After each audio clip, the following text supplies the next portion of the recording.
Hello, आज हम बात करेंगे learn how to locate countries और रीजन्स। मीन्स कैसे हम किसी भी कंट्रीज़ को लोकेट कर सकते हैं। मीन्स अगर हम बात करें रशिया की, इंडिया की, सऊदी अरेबिया की, जापान की, यूएस की, कनाडा की, जर्मनी की, तो हम नाम तो जानते हैं, लेकिन अगर आपको बोला जाए कि आप मैप पर लोकेट कीजिए उस कंट्रीज़ के बारे में, तो हम कंफ्यूज हो जाते हैं। सो मैं हूँ राजकमल। तो चलिए इस प्रॉब्लम का सॉल्यूशन हम इस वीडियो में ढूंढते हैं। तो इस वीडियो को स्टार्ट करने से पहले मैं एक व्यक्ति के बारे में आप लोग से चर्चा करूंगा, और ये हैं प्रोफेसर जॉन जे मेर्साइमर। इन्हें मैं इंटरनेशनल रिलेशंस का अभी करंट जो इस सिनारियो चल रहा है, इसमें मैं इनको गॉड मानता हूँ, फादर मानता हूँ करंट टाइम का इंटरनेशनल रिलेशंस का। क्योंकि ये जो आदमी है जॉन जे मेर्साइमर, इससे शानदार अभी इंटरनेशनल रिलेशंस में कोई शानदार प्रिडिक्ट नहीं कर सकता क्या होने वाला है, क्या नहीं होने वाला है। एंड विथ थ्योरेटिकल पर्सपेक्टिव, ये स्कूल ऑफ रियलिज़म से बिलोंग करते हैं और इनको फादर ऑफ ऑफेंसिव रियलिज़म भी कहा जाता है। और इनका अगर आप लेक्चर सुनिएगा तो आपको पता चलेगा कि इन्होंने जो 10 साल पहले, 12 साल पहले जो प्रिडिक्ट किया था, जो बताया था कि इंटरनेशनल रिलेशंस आज से 10 साल बाद, 12 साल बाद, 15 साल बाद ऐसी होने वाली है, जस्ट लाइक यूक्रेन क्राइसिस के बारे में ही बात करें, तो इन्होंने 2013 में एक वीडियो था, एक अपने शिकागो स्कूल के, ये शिकागो यूनिवर्सिटी के प्रोफेसर है, उसमें इन्होंने एक प्रिडिक्ट किया था कि जो यूक्रेन है उस पर रशिया एक ना एक दिन अटैक करके रहेगा और नाटो उसे बचा नहीं पाएगा। नाटो सिर्फ और सिर्फ उसे एक भरोसा देगा यूक्रेन को कि हम तुम्हारे लिए काम करेंगे, हम तुम्हें बचाने आएंगे, लेकिन एग्जैक्टली में वो नहीं हो पाया। तो जॉन जे मेर्साइमर ने जो प्रिडिक्ट किया था वो बिल्कुल सही हुआ। और करेंट टाइम में इंटरनेशनल रिलेशंस का अगर मैं बताऊं फादर कोई है तो जॉन जे मेर्साइमर है। तो चलिए हम अपने वीडियो को स्टार्ट करते हैं। हालांकि मैं अपने वीडियो में जो भी रेफरेंस मैंने लिया है वो सब इन्हीं के लेक्चर का लिया है। तो किसी भी कंट्रीज़ को अगर हमें लोकेट करना हो कि आखिर में वो, जस्ट लाइक अगर हमें लोकेट करना हो जापान के बारे में, तो हमें पता करना पड़ेगा कि आखिर में जापान किस कॉन्टिनेंट में आता है। तो जस्ट लाइक हम बचपन से जानते हैं कि जापान जो है वो एशिया कॉन्टिनेंट में आता है, लेकिन हमें ये नहीं पता है कि जो जापान जो है वो एक हेजमन है कि नहीं है। हेजमन मीन्स होता है कि एक ऐसी कंट्रीज जो कि पावरफुल हो। पावरफुल इन द सेंस क्या, इकोनॉमिकली पावरफुल हो, मिलिटरली पावरफुल हो, एरिया उसके पास बड़ा एरिया हो, जस्ट लाइक रशिया बहुत दुनिया का सबसे बड़ा कंट्री है। एंड पॉपुलेशन, चाइना की पॉपुलेशन बहुत ज़्यादा है, दुनिया में सबसे ज़्यादा, करीब 1 करोड़ 45 करोड़ लोग वहाँ रहते हैं, 1.45 बिलियन लोग वहाँ रहते हैं। तो पॉपुलेशन भी बहुत बड़ा डिटरमेंट हो जाता है अगर आपको पावरफुल स्टेट बनना है तो।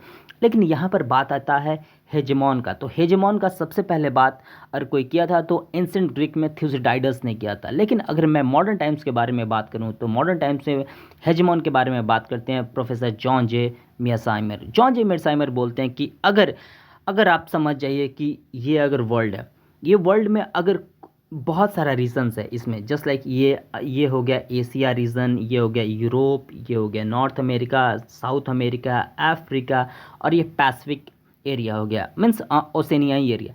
इस एरिया में कोई भी एक कंट्री हो जो अपने एरिया में, जस्ट लाइक मैं यहाँ पर नॉर्थ अमेरिका का एग्जांपल ले रहा हूँ, तो नॉर्थ अमेरिका में मुख्यतः 3 कंट्रीज आता है, just like USA, Canada and Mexico, और बीच में ये central American countries and Caribbean islands है। लेकिन ये बहुत ज़्यादा छोटी छोटी है, तो इनका कोई ज़्यादा इंटरनेशनल रिलेशंस में वैल्यू है नहीं। लेकिन यहाँ पर जो नॉर्थ अमेरिका में यूनाइटेड स्टेट्स है, यूनाइटेड स्टेट्स के नेबरिंग कंट्रीज को अगर आप देखिए, कनाडा है एंड मेक्सिको है, तो कनाडा एंड मेक्सिको कभी भी यूनाइटेड स्टेट्स के लिए एक थ्रेटन नहीं रहे हैं। एक कभी भी उनके यूनाइटेड स्टेट्स को कभी भी डर नहीं रहा है कनाडा से और कनाडा से और मेक्सिको से यूनाइटेड स्टेट्स को कभी भी डर नहीं रहा है।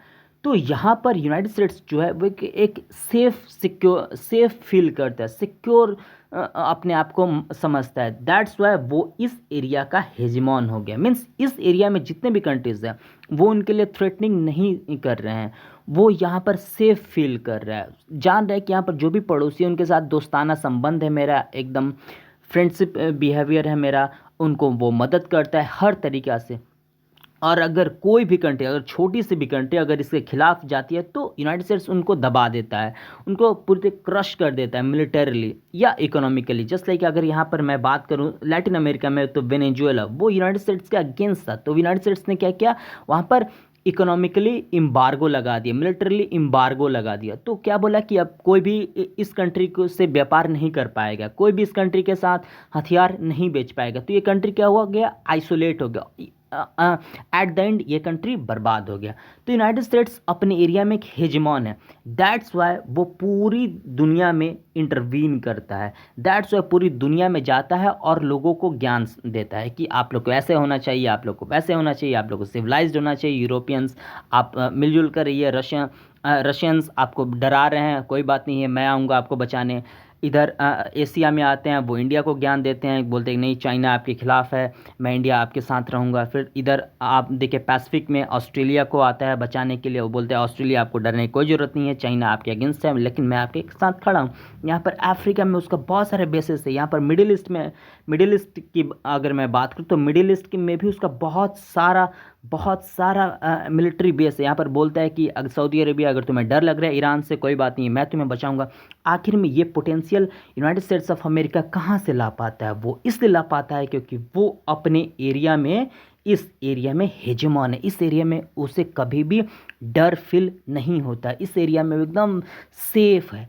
दैट्स वाई वो पूरी दुनिया में इंटरवीन करता है। तो यहाँ पर प्रोफेसर जॉन जे मिडसाइमर का कहना है कि आपको किसी एक एरिया में हेजेमॉन बनना ही होगा, तभी आप एक सुपर पावर का स्टेटस ले पाओगे। जस्ट लाइक यहाँ पर यूनाइटेड स्टेट्स, जस्ट लाइक यहाँ पर अगर आप यूनाइटेड स्टेट्स को देखिएगा तो यूनाइटेड स्टेट्स दुनिया का सबसे बड़ा इकोनॉमिकली पावरफुल कंट्री है, $23 ट्रिलियन की। मिलिटरली आप देखेंगे एरिया में वो दुनिया का चौथा सबसे बड़ा कंट्री है एंड पॉपुलेशन में दुनिया का तीसरा सबसे बड़ा कंट्री है। दैट्स वाई वो एक सुपर पावर स्टेटस रखने वाला कंट्री है।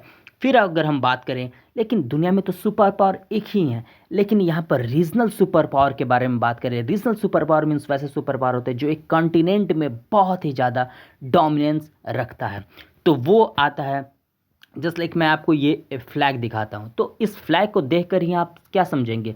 मोस्ट ऑफ लोग जो न्यूज़ देखते हैं, न्यूज़पेपर्स पढ़ते हैं, वो जियोपॉलिटिक्स से आपका नाता है, आप समझते हैं जियोपॉलिटिक्स को, तो आप बता देंगे कि ये फ्लैग यूएस का है, ये जर्मनी का है, ये चाइना का है, ये सऊदी अरेबिया का, इंडिया का, रशिया का, जापान का। लेकिन दुनिया में 193 कंट्रीज़ है, यूएन मेंबर स्टेट्स 193 है, सबके बारे में लोग नहीं जानते हैं। लेकिन फिर भी अगर आपसे कोई पूछ दे कि बताइए कि म्यांमार किस कंट्री में है, म्यांमार जो है वो कहाँ पर लोकेट करता है, म्यांमार किस कॉन्टिनेंट में आता है, तो आप कंफ्यूज हो जाइएगा। लेकिन यहाँ पर कंफ्यूज होने की ज़रूरत नहीं है, मैं आपको एक ट्रिक बताऊंगा जिससे कि आप समझ पाएंगे।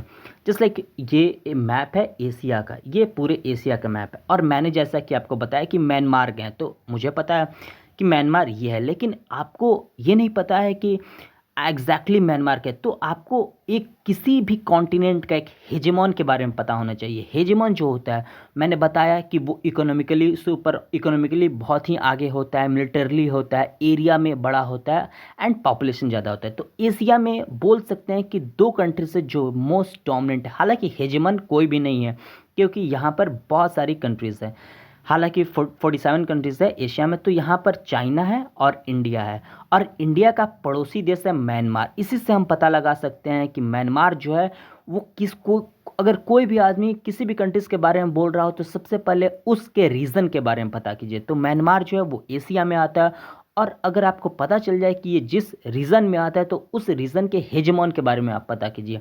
तो एशिया का अगर हेजमॉन मैं बोल सकूँ तो दो देश है, वो चाइना है और इंडिया है। इससे क्या आप पता लगा सकते हैं? आपसे अगर कोई भी अफगानिस्तान के बारे में पूछेगा तो सबसे पहले पता लगाना है कि अफगानिस्तान किस कॉन्टिनेंट में आता है, तो वो एशिया में आता है।